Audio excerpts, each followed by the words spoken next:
Mark Rogers TV venturing out to the Pac-12 to talk some Washington football with Jack Follman from Pacific Takes, covering the entire Pac-12 for SB Nation. Jack, always appreciate you jumping on board. It's been a while, but I think the last time we talked was, of course, prior to the college football playoff appearance by the Huskies, and certainly not necessarily their best effort or the result that they wanted. Of course, they were there to win.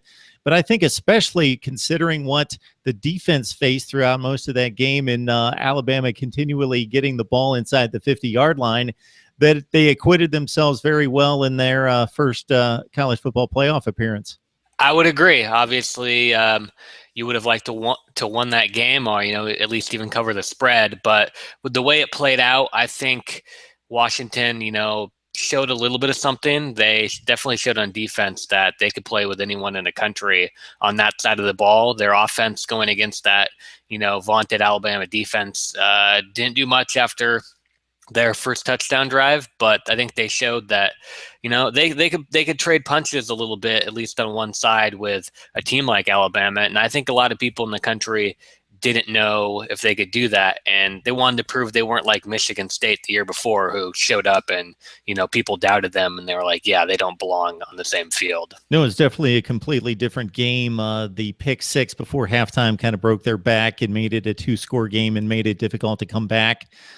Forced a turnover on defense, or a would-be turnover, where the ball was laying on the ground and getting kicked around, and Washington almost recovered around the 50-yard line. A couple bounces of the ball could have kept Washington in the game just a little bit longer.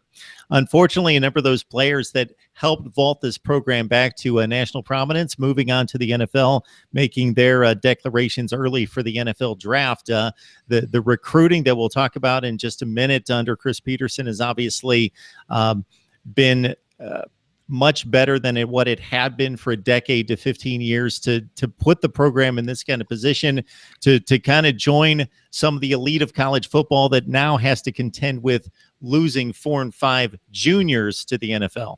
Yeah, it was can't say I think people around Washington didn't see it coming, but there's no way to kind of make up for the sting of losing 4 really good juniors in Sidney Jones, Budha Baker, John Ross, and Elijah Qualls, especially John Ross, because he's just a kind of player that's like a once in every 10 years kind of talent that you just don't see that often. And then Sidney Jones, who was the guy who maybe the most underrated cornerback in the country, because people just didn't throw against him. And then Budha Baker, who was kind of the heart and soul of the team the last few years and was kind of the recruit from the state of Washington, who was the first guy Chris Petersen pulled in actually away from Oregon, and kind of showed that, this program's going to come back to where it used to be a little bit. And he was such a great player that I think people are really going to miss those guys. There's no real replacing them immediately.